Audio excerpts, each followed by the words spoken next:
Welcome, everybody, to the CFF List Top Performer Review and the Best and Worst Predictions for Week 2. I'm your host, Jay Mill. I got my boy Willie B as usual. Welcome, Willie. We got our midweek conversation underway here that we will have every single week to review the best performers in the CFF world year to date. Obviously, week one is a little bit different because you've got big schools playing really bad schools. You've got just 1 week of stats for the points per game totals. So you've got a lot of wild cards here. But I think the most beneficial thing we can do for the people is to try to sift through as many names in the top 12 and the top 16 lists that we're going to show and determine if we think guys on this list are going to be here, for the remainder of the year, at least for most of the year. So, you ready to help me do that? Absolutely, because as much as we all think that we know preseason, it doesn't matter, and everything changes after week one. So let's just get into it, and then we will help you out the best we can going forward.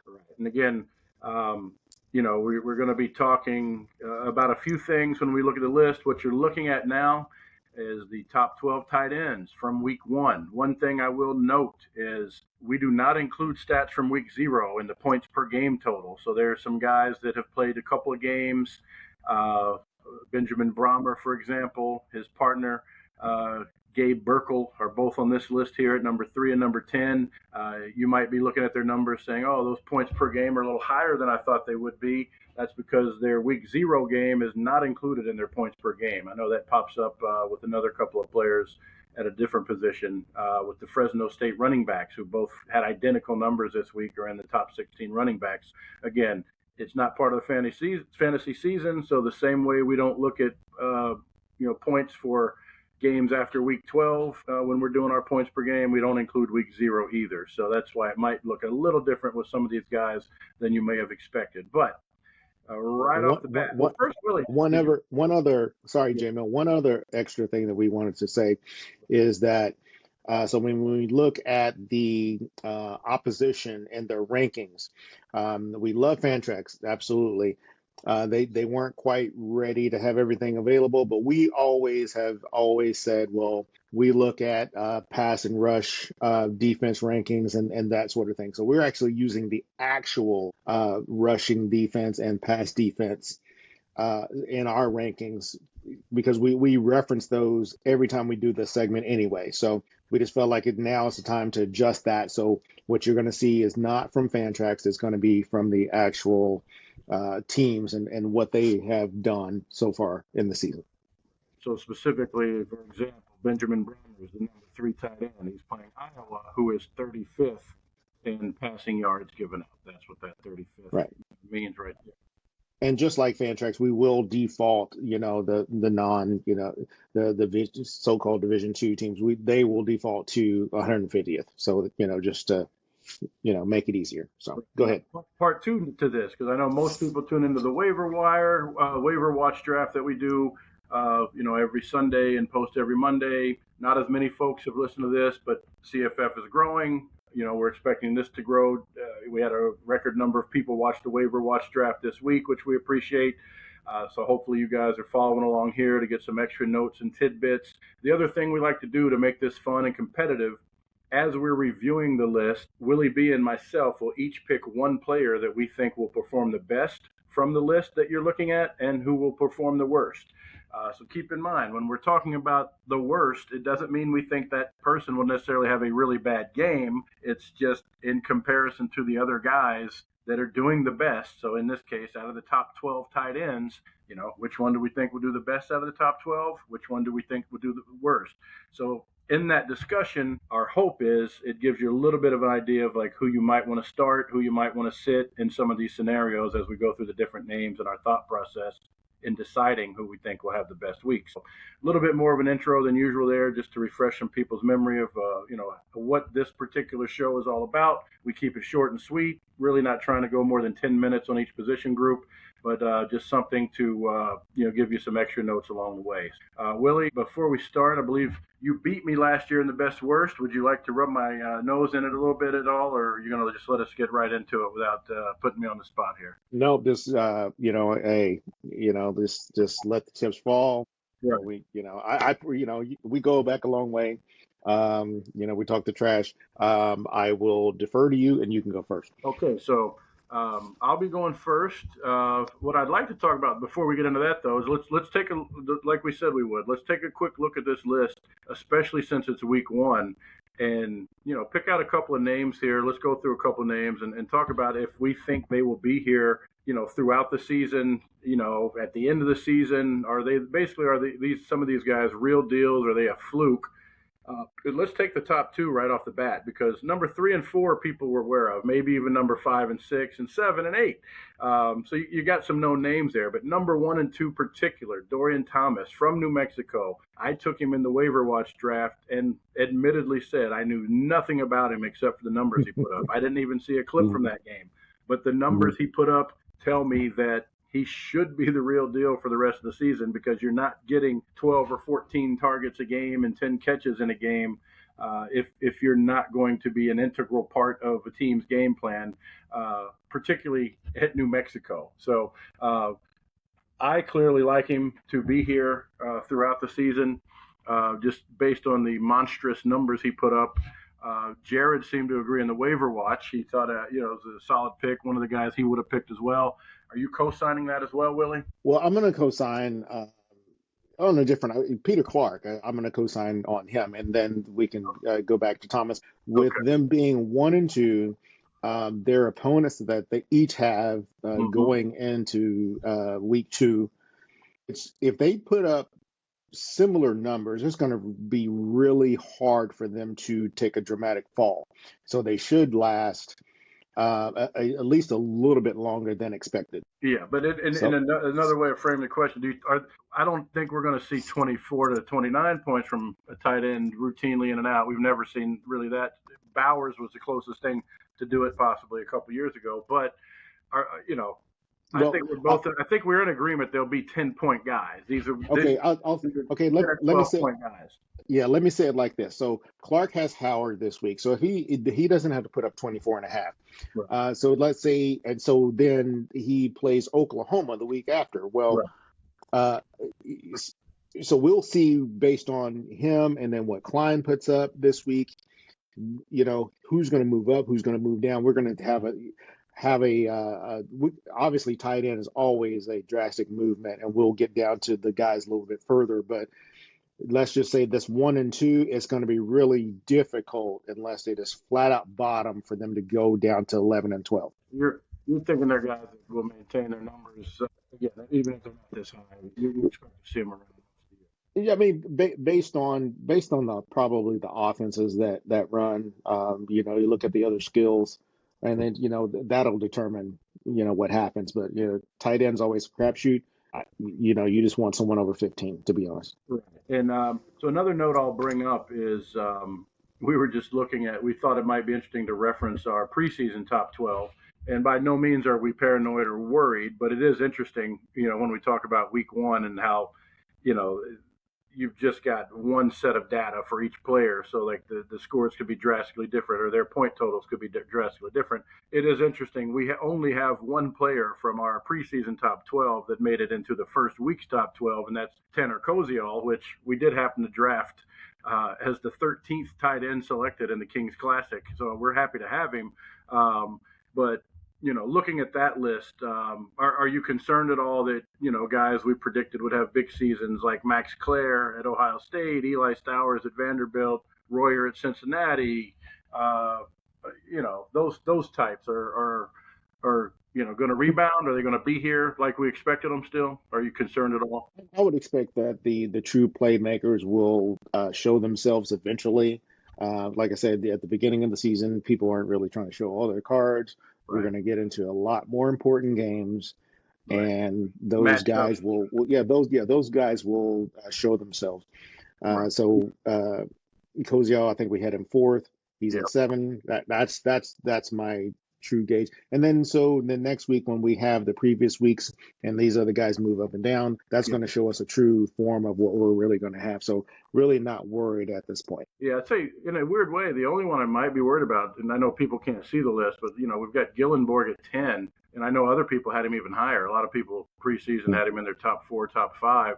He's the one that just based on their matchup, I think played most of that game and just didn't have the target. So I am a little concerned about the hype we saw around Gillenborg, who we had at 10. It'll be interesting to see if a guy like that, who had been inconsistent in years past, will make it. But again, I think it's way too early to be paranoid about us making bad picks, and we'll just focus on from this list now who we expect to have the best and the worst weeks, as we mentioned. So Right. The thing about him is that they're in a tough offense, which usually he was the star of it.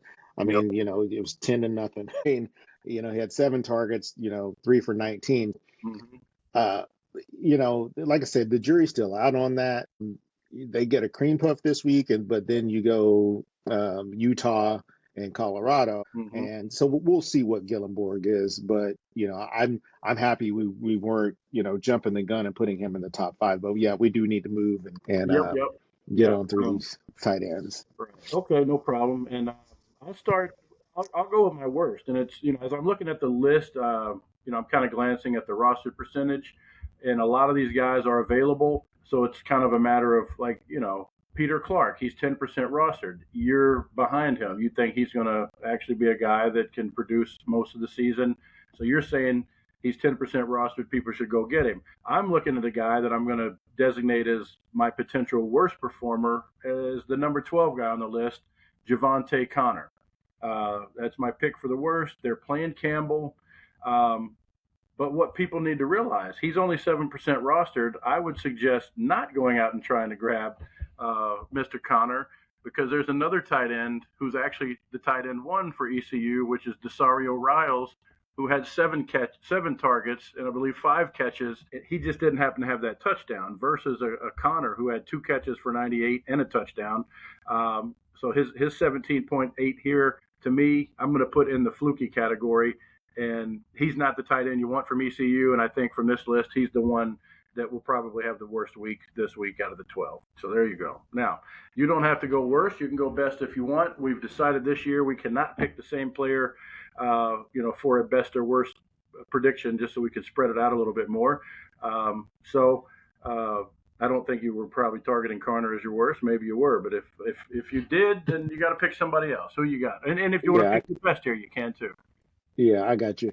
I'm gonna go, and I think that this guy is going to be back where he needs to be. Mm-hmm. But I just for this stance and what we're doing, I'm gonna take Clarence. I'm gonna take Terrence Carter. I called him Clarence. Yeah, I'm gonna yeah, take yeah. Terrence Carter. Yeah, that we had references to Clarence Carter and how Terrence Carter be stroking out there on the football field last Right, year right, right.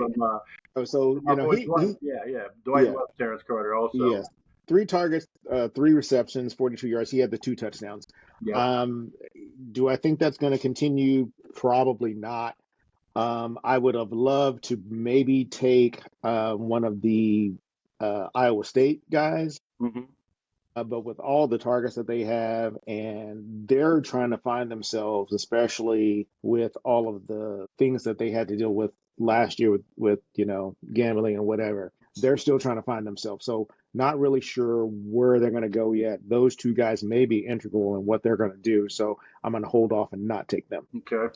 Okay, good. Now we're downward to the best. I tell you what, I'm choosing. There's a couple of good people here, and again, we're going to reference their roster percentage because they're guys that I think you could jump on. Edu Traore from Mississippi State. He's really potentially going to get in there and play, more of a receiver role out in the slot quite a bit. He's 20% rostered, 21% rostered. I like him a lot. Jackson Warren at Colorado State didn't get the hype because he was injured last year, but it looks like he might be bouncing back and where everybody thought he would be in 2024. So I'm kind of looking at those 2 along with Michael Trigg here potentially because of the enormous amount of targets he got with 16. And I think the target number is going to win out for me. I'm going to go Michael Trigg. I love the fact that he had the 16 targets. I saw him drop a couple. I expect him to shake that off. He still managed 7 for 99 and a touchdown. I think they get in a little bit of a shootout there against SMU, and they're going to have to keep throwing the ball and looking for him. And they definitely were looking for him at the end zone. I think if you've got Trigg, be very, very happy with the year he's about to have. Well, I hate that you did that because I was going to give my boy Jared Pongman a shout out, and because I missed the podcast Yep. On Tuesday, and I hate that I did that. Yep. But go check out Jared, and was chasing the natty, correct? Yep. And I hope that because Michael is his guy. I love the targets, I all that. So glad you kind of took him, but I was actually going to take him. Okay. But with that, I will take our guy and our top guy that's on this list. Mm-hmm. He, like I said before, he was number 4 overall for us in the preseason, and that's Tanner Koziol. Yep. He has a decent matchup at Houston, and to me, this is just a guy who can play ball. 7 targets, 7 receptions, 63 yards, and a score. Had that against, I believe, Stephen F. Austin. Easy cream puff game. They're going to play Rice. But he is that next showcase tight end that we should expect to go to the next level, in my opinion. Yeah, and so if you've been following CFF, you know that he's a guy who lives on the top 12 list when he's healthy. This guy absolutely never left the list when healthy at Ball State. I think the best thing for even with a comparable tight end in the room. Yeah, when he shared his spot, there would be 2 tight ends from Ball State quite a bit on this list, similar to how Utah would kind of go back and forth between their 2 guys. But I think the best thing for fantasy owners is he didn't ended up staying at Wisconsin. I think he would have had a little bit of tougher time in Wisconsin, but it's kind of a blessing for Koziol dynasty owners to see him go to Houston, because I think he'll thrive more in the Big 12 than he would have even in the Big 10. But there it is. We've got our best and worst picks for the tight ends. The scoring, by the way, on that, guys, is if we nail it, if our guy gets first place, we get 3 points. If they get second place, we get 2 points. If they get third place, we get 1 point. It's kind of Olympic-style scoring, and it's the reverse for the worst guys. If they get last place out of this group of 12, we get 3, second to last 2, and third to last is 1 point. So there it is. Now we will move on up to the running backs, where we'll have our quick conversation about the names you're seeing here. And again, similar reaction as far as who are the flukes, who's here to stay. We've got a few more names here that we had in our preseason top 16, but not that many yet. But you got your guys like Heidenreich, Jonah Coleman, that we certainly expected to be there. I think Coleman had a lot of doubters, people thinking he might not be as good as we did. I'm not saying he's going to finish number 2 and have 32 points every week, but he certainly showed out this week with his 177 yards and a couple of touchdowns, and he definitely had the volume with 24 carries. Justice Haynes is another guy that we were very high on in the preseason. We had him at number 12, and I think a lot of people had him a little bit lower than that. There were others that liked him a lot, like we did. But then you're not seeing names like, Darius Taylor, Jeremiah Love, Hankerson. Again, it's week 1. Even Bryson Washington, our number 1 guy, they're not here right now. But I'm not concerned about that. I think the names I just mentioned are all names that you will see pop into the top 16 once these averages per game start to play out. The weird matchups could definitely hold you back. Washington was a little interesting with his carry distribution, so we are going to keep an eye on that.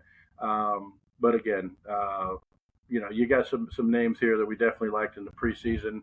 Now let's look at a couple that are a little bit more surprising, like Aiden Lawferley at number 12.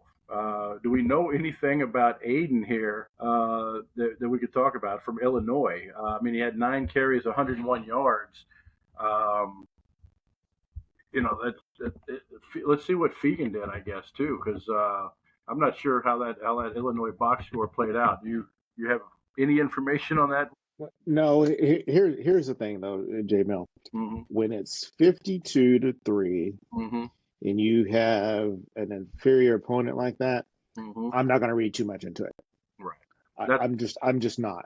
yeah. Uh, And I think so that's what I'm getting at there. Is I don't know if a guy like Aiden yes, Lofferly is gonna be on there. When he's still going to be splitting carries, and he only had his points off of 9 carries. I don't think he'll maintain that kind of efficiency all year. right. And there's a tier that drops right underneath them. We know Lincoln Pear was high on a lot of lists. So Mm-hmm. was Rashad. Yep. We got Cade Walford, who that's just Cade Walford and Aiden would probably be in the similar realm, except for Cade's was really Oh yeah. one was like a return, or he did his mostly receiving. Yeah, it looks like he had So one carry, but he had 2 catches for 109, and both of those happened to be touchdowns. Both of those. exactly. So yeah, So I mean, so is it will they figure that out? And maybe he's just a guy in space who can do things. I have more faith in Kentrell Bullock moving up. exactly. And especially with Tay Meadows and his matchup with Clemson, we may get into that a little bit later. We'll see, Yep. but I don't put too much into that right now. Yeah, I agree. And I was going to say, poor guy, Tay Meadows, he does have Clemson this week, so you could very well see him fall out of the top 16, as you started to touch on. But he's in that other category of guys who are the opposite of, Lafferly or Laffery and Laffery, Wolford. yep, He did get the volume. He got the 23 carries for 186, and I'd much rather see a guy get 30 points the way he did it than what seems to be a little bit absolutely. lucky like these other guys. So again, you may stay away from Meadows this week because of Clemson, but he is a name that I think will be here, at multiple points throughout the year. There you go. And if That he's part. not top 16, he put up top 25 type numbers with the volume he had, the yards he got from the volume of carries. So Hmm. yeah, we got some interesting matchups here with guys that could But still. then also, Jeremy, I mean, Jamie, we got to say, okay, this was against Nickel. I mean, it was 38-20. Mhm. So, I mean, he's still got a lot to prove. There's still a lot of ball, but Right. that schedule, if you go and look at on Fantrax, there's still a lot of green. So I agree with you there. But let's not get it, let's not get too excited. I mean, he was able to have those carries based on the opponent. Hear you. Okay. All right. So I went first on the last position. Let's go into this best worst.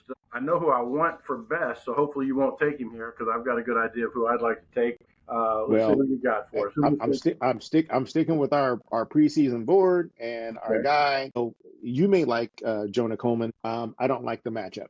I'm Okay. going to go against the guy. I'm going to go with. I'm sorry, with the guy Eli Heidenreich. They have UAB, who's 116th against the run. What'd you say he had? He had It was uh, crazy. The stats okay, wise. yes, his total from scrimmage. So he had 70. He had 9 for 70 in a score. He had six Yep. receptions for 65 in another. Yep. I'm going to say what he. So that's one. Give him another a buck 60 scrimmage yards and another 2 touchdowns. Yeah. No. And I heard the guys on Inside College Football, the CBS sports program, that do a very good job. Kind of overlooked with all the ESPN coverage. It's a good little 2 hour recap they do every week. They mentioned the fact that he put up these numbers in one half of football, Willie. Right, You know, right, we can't watch all the games, so you have to pick up your little nuggets from a lot of different resources. And the fact that they said he put up these type of numbers in a half of a game, where now against UAB you expect he'll be out there the entire game. right. He should. I completely agree with you. He was going to be my number 2 guy, so I'm glad that you went that way. I'll go to the guy just to the left of him with our guy Robert Henry uh, from UTSA, one of the more potent uh, G5 offenses out there in the country. We knew going in UTSA was well balanced, great quarterback, good receivers, a really good running back here with Mr. Henry. I liked his carry distribution. 16 for 177 was awesome. And against Texas State, again, I think, this is the type of matchup you look for in fantasy that could get into a little bit of a shootout. Two potent G5 offenses going head to head. They're going to have to lean on him a little bit to do a little more. So I like Robert Henry, another one of our Kings Classic rostered guys who, we Both won. guys. We Both guys. Yeah, these are our two running backs in the Kings Classic League, and one of them was on the bench, which I think was Henry last week. So he's moving into the Yes. starting lineup, and you're looking at our two starters in the Kings Classic, which we're very happy about right now. Right. So Right. So my worst, and like I said, I touched on him a little bit. I'm not going to go with Tate Meadows only because it's not even Clemson. It's just the fact that I just think that what we saw from Cade Wolford, that was too fluky. We have Texas Tech. mm-hmm. If he, would you say he had one carry? So at any rate, yeah. they go to Texas Tech. If he shows me this and he performs, okay, then I'll be sold. But for right now, no, not buying it. Yeah, that you probably did snipe me on that one, and we said we can't go with the same players. I've got a little You bit of said that. You no, said that. yeah, no. I'm saying that just for the sake of the people, we didn't want to Yes. we wanted to spread out kind of the predictions here, and giving people as much insight as we can. Even though Duke gave up a lot of yards last week, I think I'm going to go with the guy I pointed out earlier that I thought might be a little bit more of a fluke just because of some of the other running backs on the team. I don't know if our boy Aiden Lafferty can do it again. Duke did give up quite a few yards on the ground, but I don't see him among this group of top 16 running backs. Outperforming many of them, and maybe not any of them, except maybe the guy you picked, Wolford. I see a lot of big games from guys on this list. I know you didn't like the Coleman matchup. I suspect that's because you think he might not play enough. They'll probably pull him early. Is that what you're looking at, Willie, with Jonah Coleman? Yes. Yeah. That's the only. I mean, so is he? He was your number two, or Oh, did you no, no, even have him? no. I was just saying I was mentioning guys that also might. I didn't explain the transition there, but I another got you. guy that I was kind of going towards another guy you mentioned that you didn't think would have a very good game was Coleman, but not for the reasons people thought. I was going to clear that up a little bit because he's Oh playing no, no. UC Yeah. Davis, so your reasoning on that is he's a guy that might just play a half of football and Right. So even if he played a half of football, let's say take it from what he did to Colorado State. So that's going to leave him with 12 for probably 85 yards and a score. That's mm, still going to leave him around 22 points. So he'd be at 15. right, He's not going to drop that far. So if you have Jonah Coleman, absolutely, you play your studs. This dude is an absolute stud. You yeah. play your studs. So So yeah, that's just I where I'm agree with that. I will give you two other names that I like a lot for people that have them. Uh, feel good about these guys. Yassine Willis would have probably been my number three guy to circle, and as far as my predictions for having a great week, at. I think he's going to be a workhorse there for Syracuse, and I think they've got a little bit easier of a matchup this week going against UConn. Uh, he had 23 carries last week with 3 touchdowns. I don't think a guy can get 3 touchdowns every single week. He'll probably get that 23 carries and over 100, 120 yards this week. And I And did want to, our yeah, sneaky guy, please. the other one I'm going to mention because we saw him in the comments. I took him in the waiver watch, Jevin Jackson from UAB going No. against Navy. We had a comment from somebody saying, "Is Jevin Jackson really a good play this week because he's going against Navy, who, as you see here, was number 2 against the rush last week?" I would just challenge you to go back and look at who they played. It was Virginia. VMI. I forget what Yeah. VMI stands for even, but yeah, I don't think after week 1 we can look at that number 2 against the rush stat for Navy and be scared or need to be scared. I think Jevin Jackson still, puts up big numbers. Again, he probably won't get 30, but he could be a 20-plus guy for you. The last name I'll mention, and I don't know if you looked at this, Willie, the similarity between we've got a Eli Heidenreich clone this week in Miles Davis from Utah State. That's who I'm talking about. Yes. That's who I'm that so yeah, VMI that's Virginia Military Institute. Okay. We're going to go Miles Davis. Yes, he is. He had 12 for 88 and a score on the ground. Yep. So let's say with A&M, there still was 118th. So okay, 6 for 40. Hmm. But he also had 6 for 61 receiving. He's going to make up for that only because the opponent they have now. So he's going to probably get a few more targets. So I'd like Miles Davis to stay on this list. And I would point out he's a guy that was on my radar uh, that I liked in the preseason going to Utah State because in some of these deeper leagues I'm in, like the 50-team league that's now a 60-team league, you're hunting for guys. And a couple years ago when I was looking for guys, in coach speak, he was flashing a little bit. He had some good games that kind of came out of nowhere. I think in that 2022 season, and then ended up being injured and not playing routinely. But he showed flashes and had a couple of big games a couple years ago, and then just kind of got caught up in the committee.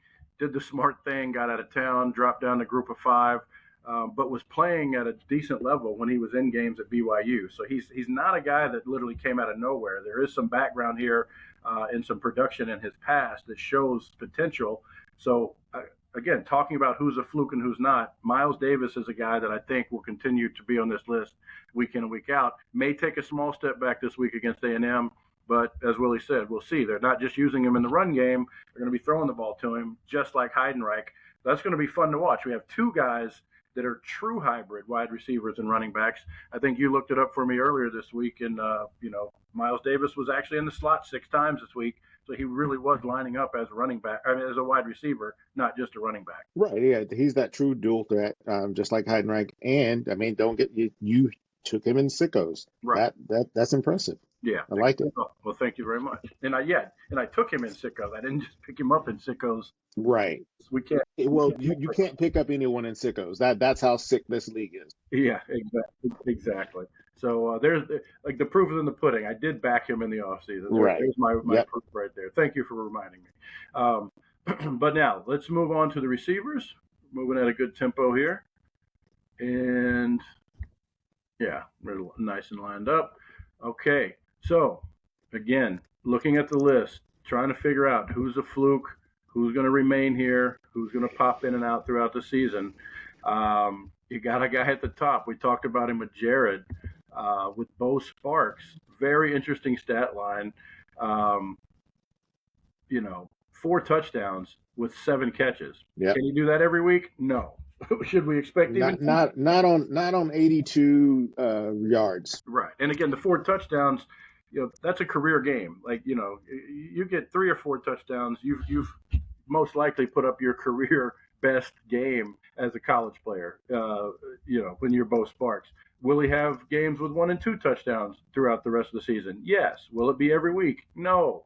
But he's a guy that I think could last because of that system, just not maybe in the top 5 or the top 10. He might be down there towards the bottom of the top 15 or within the top 20.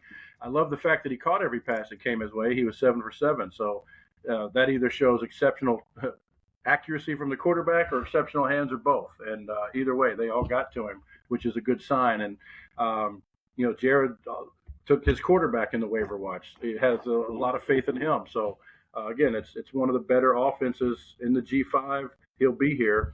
A lot of the other names, I don't see one single name that was in our top 12 or 16 here, Willie. Do you? No, I mean, going back, Eastern Michigan, Chris Crichton. What are we doing on defense? Who's that? Oh, Chris. The DC. What are we doing that we can't? Oh, against Bo Sparks. We can't roll coverage to stop one guy. Right. You do not let one guy beat you. I'm sorry. Right. I've done it. You that's just not going to happen. Oh, so Eastern Michigan, I'm going to probably tune into that, and then that's going to be telling about some defenses, and we talk about that all the time. About good defenses and horrible ones. That's where Willie's been good at this game is spotting the defenses you don't want to play guys against, and definitely spotting the defenses you want to play guys against every week. And I hear what you're saying. Texas State putting up 52 against another G5 school, not an FCS school, but another G5 school, is basically why you're so disgusted. Yeah, I mean, okay, so yeah, he's the head, so he's not the DC, but you need to be having a talk with your staff of figuring out talk with somebody. We are not letting one guy beat us. Right. I mean, I'm not sure how that happens Yeah. Well, at this level. I mean, but again, so anyway, we'll figure that out. But yeah, and it was enough to get him to the top of the list. Well, actually, look, I went right past the one name that is on everybody's. Jordan Tyson's right there at number 2. He was everybody's hmm consensus number 1 or 2. So there's your Yep. one guy that wasn't everybody's top 12, top 15 that made the list. All these other guys are mysteries in some sense, are guys that not many people banked on to finish in the top 16, and still might not be. Yeah. You saw Keontez Lewis in person. What do you think about the OU receiver? I picked him up in a I couple. tell you, I tell you what. I told our buddy JG. Um, he's not your block. He's not gonna block for you. Okay. That's not what he's on the field to do. He's out there to make plays. Okay. So I watched 3 plays. He missed 2 blocks and could have got another one. And then right after that, Mm-hmm. he ran. They went to him straight down the field, and then he scored. He's on there to make plays. Right. He's not there to block. And there's nothing wrong with that in a wide receiver. Hey, maybe he is some of that playmaking ability that we're not seeing. Um, uh, God, his name is escaping me now. Injured, but From Oklahoma. Burks. Oh yeah. He showed some stuff. So, like I said, it will happen this week when they play Michigan. Yeah. I want to see what happens. Like I said in our waiver watch, Mhm. it's going to be predicated on the offensive line. To be honest, I love, and we'll get that to the court when we get to the quarterback. So let's not spoil it. But yeah, Keontez, he's not going to be your blocker. He is a true playmaking wide receiver. Okay. And he's rostered on 24%. That's one of the reasons I wanted to talk about him, because he's a guy that people could still go out and grab even after waivers have run. He's only at 24% in most leagues. And your boy Bo Sparks at the very top is still just rostered on 38%. So if you're in a redraft league, you could probably still grab him. One guy that I did, and I picked him up in our transfer portal, and we're talking about Jace Brown from K-State. Right. I did expect him to be where he is. Yeah, and they've got Army this week, so we'll see if you pick him up. But okay, we don't talk about week 0, but we will. Okay. He had 20.7, and then he put up another 28.9. Right. So he's proven already that he's not a one-week fluke. He's not a one-week fluke. He should be around. Where he is going to be from 10 to 20. Yeah. And you should have a share. Another guy that pops out that is a name a lot of the analysts were excited about, we'll call CFF analyst, was Danny Scudero, who was an FCS transfer at San Jose State. The thing that got people excited was, 1, they were hearing good things through the spring, but 2, he was in that Nick Nash position that got like 100 million targets last year. Mm-hmm.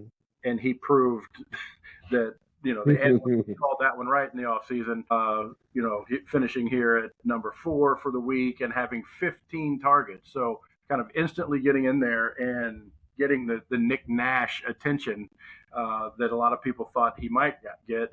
But, again, people thought, okay, even if he gets half of what Nick Nash got, he'd still be a good fantasy receiver. Well, he got 15 targets. He's on pace to get almost as many targets as Nick Nash did for the season. Again, will the 15 targets hold up? Probably not, but maybe, you got a shot. He's probably going to be a 10-target guy every week, and that's a guy you want. But interesting matchup. He's going against Texas this week. Maybe that's a good transition here to make some predictions on if we think, we can still put our chips on a guy like Scudero this week. Yeah, I think maybe so. Mm-hmm. I had a question for you. Yeah. In how we set this up, mm-hmm. Did we include the return for who? The return touchdowns and all that as far as points? Because I know we had this discussion on Saturday. Some of these leagues are not including punt and kick return touchdowns for any players. Yeah, I'm looking at it, and I would say probably not, because Cameron Ross looks like had a return TD, and mm-hmm. his point total doesn't seem to indicate that he's got bonus points for the return. He's only got the points for the 7 catches, 124 yards, and touchdown, because that equals about 26 in any league that we've seen. So. Yeah, so we may need to talk about that in the offseason, because your guy, Concepcion, that's why I brought that up. Oh, yeah. he's probably going to be, he should be on this list if that was included. Well, and our guy from Kings Classic, Lacey, would have been higher on the list Yes, yes, if that counted. But yeah, it looks like right. Cameron Ross's TD did not count in the league we use, kind of the dummy league for to track the scoring. Okay, all But right. that's another name there that trying to see.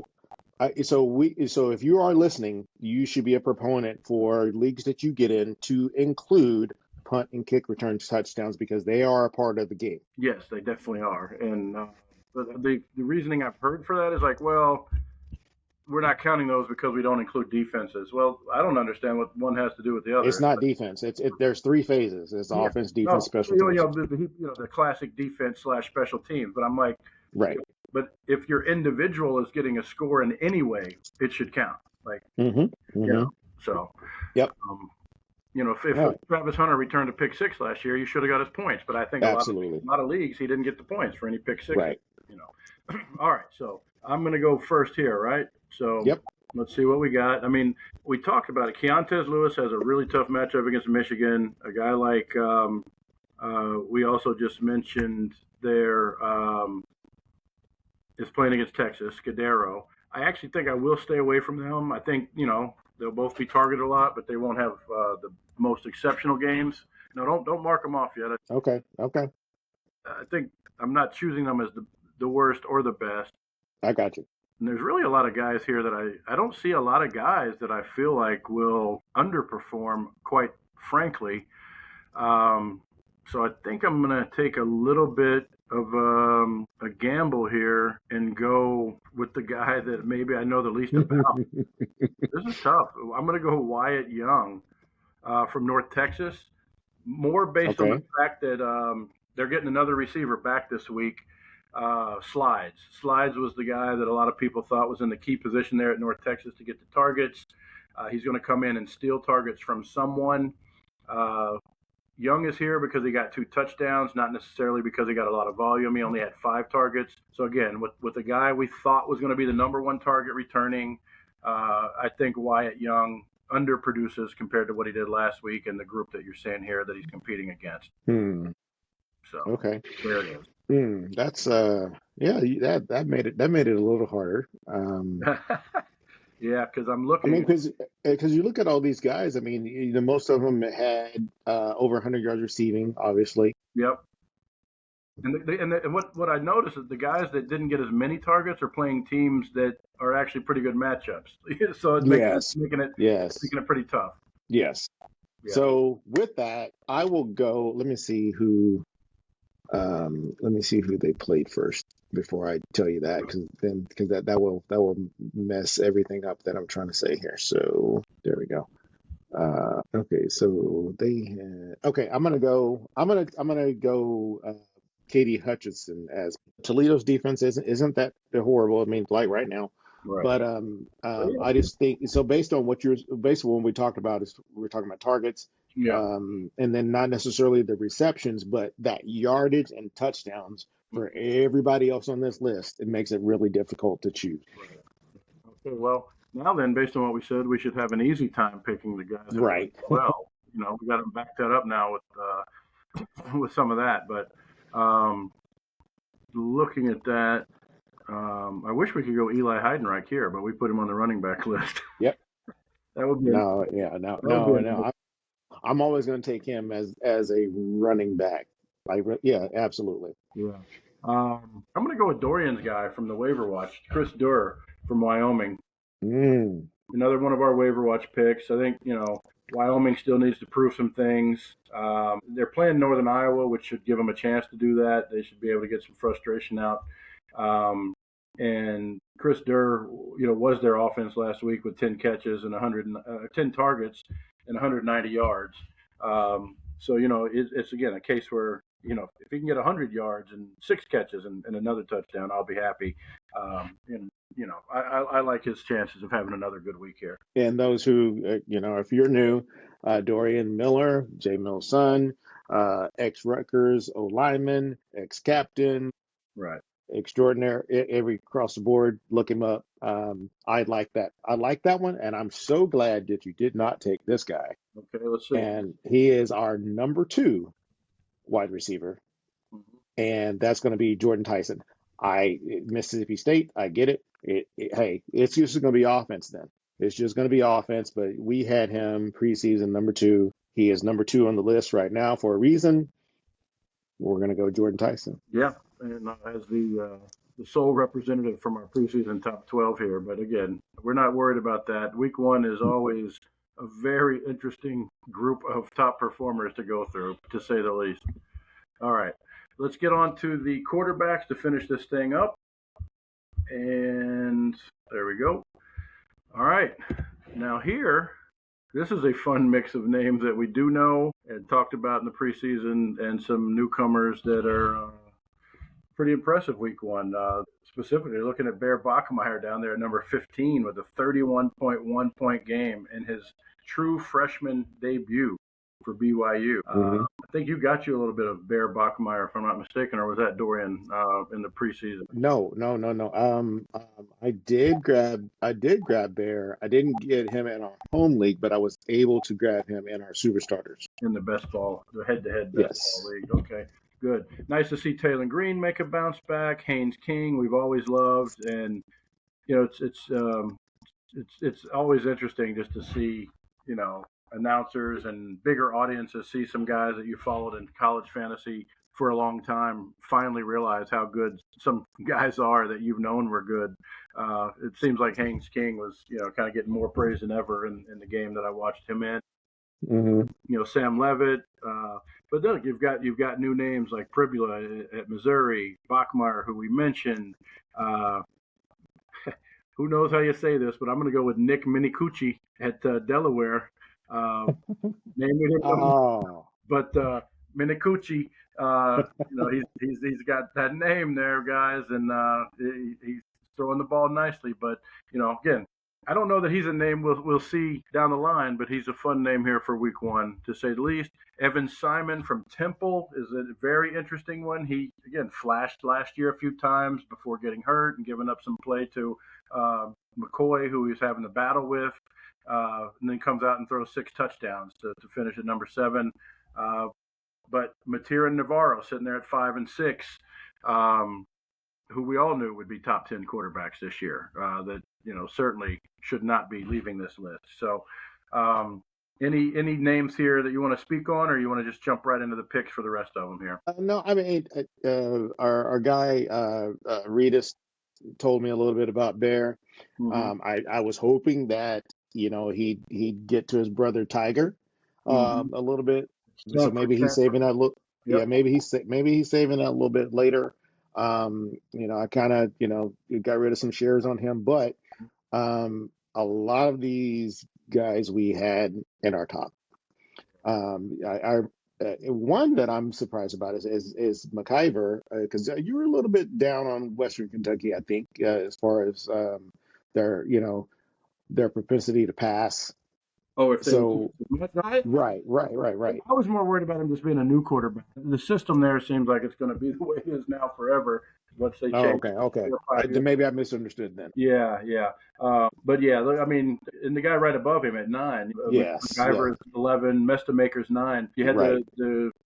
just the wondering all off season if Mestamaker or Poffenberger was going to win the job in North Texas, but everybody knew whoever won that job you needed, because again, it's a system Yes, play, and Mestamaker is absolutely. proving everybody right about knowing how to believe in a system in college fantasy. Yeah, the biggest surprise though, yeah, is Pribula. I mean, Yeah, yeah. I didn't yeah, know I he could mean, run like that. I didn't know he had that running ability, to be honest. right. I mean, that's just a shock to me. Yeah, yeah. The 10 carries, 6. Based on what they've had, who they've had in the room and Yeah. gotten rid of or left, Mhm. that is really surprising. Everything else that really doesn't surprise me all too much. We didn't really know what Delaware was going to bring, but some of these schools need to be moving up and some need to be moving down or out.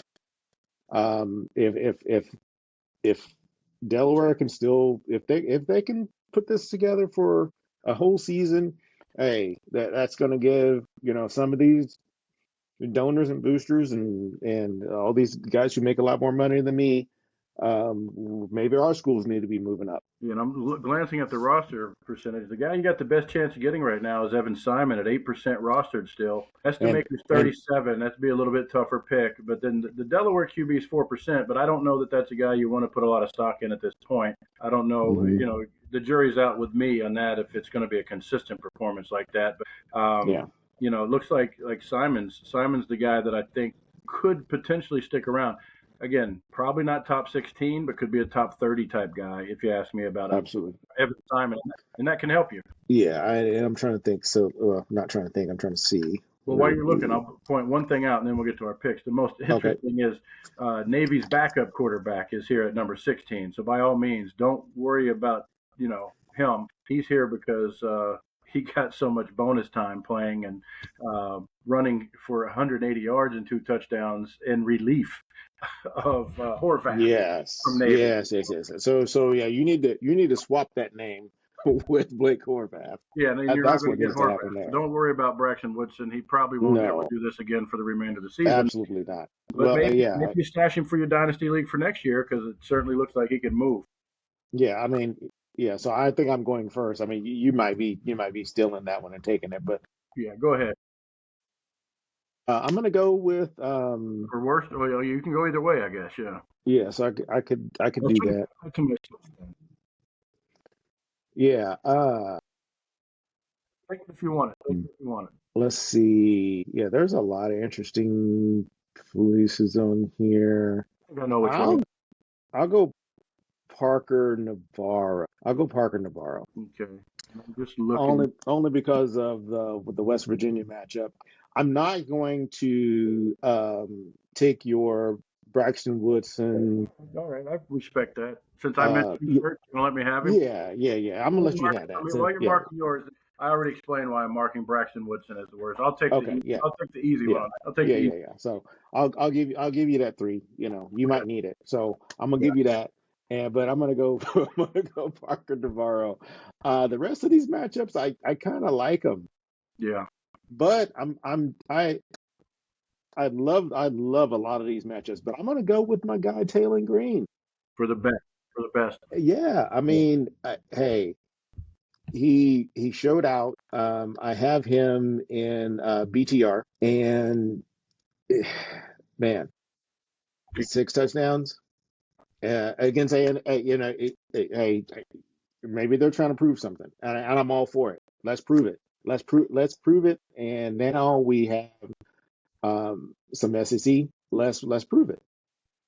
And so we'll go Tail and Green, and let's see what they can put up against A. All right. Well, I'm going to go. I'm surprised you could have gone with the combo there. Absolutely, I could have. You could have gone Absolutely. with Jordan Tyson too, since you like that Yep. matchup too. I'm going to go. I like the dual threat shootout. I think a guy like Haynes King against Gardner Webb's too scary because might not play enough. Same thing for like a Gunnar Stockton versus Austin P. A lot of the guys, a lot of them. Yeah, yeah. Mateer as a homer, I just don't want to put myself in a position to have to lean on him. I'm just going to be No, cherry. I want to enjoy the game. I know we'll probably start him in Kings, Yep. so yeah, let's not double triple down. Yeah, I'm going to hope for the dual threat shootout here. Pribula against Jalen Daniels from Kansas, and I think Pribula is going to have to put up more points and do it with his arm and his legs like he did last week. Yeah. I So think he proved a lot to me last week, so I'll stick with him here. what's good about you choosing that Yep. is that 37th rank. I don't put too much stock into that only because of the other matchups that the Haynes King and Simon and Stockton that you mentioned. Missouri is going to put up some points. So I think this may be 1 and 2. There you go. Well, we went over our 45-minute goal, but we were under an hour, so I'm not going to talk too much here, so we can keep it short and sweet. A little longer because it's week one, and there's so many Yep. interesting names here on these lists. We wanted to kind of cut through a little bit more of the clutter, as it says in our Twitter and Instagram bios. We're here to help you cut through the clutter. And hopefully we did some of that today. Let you know who to kind of not put a lot of stock in, who to buy more stock in. With that said, I've talked enough. Willie, you got any final words? guys, this game is growing so much. Thank you for all the content creators. Thank you for all the players who have decided to join the college football revolution. It will enhance everything and even into the pros. So thank you guys for watching and listening. Good luck this week.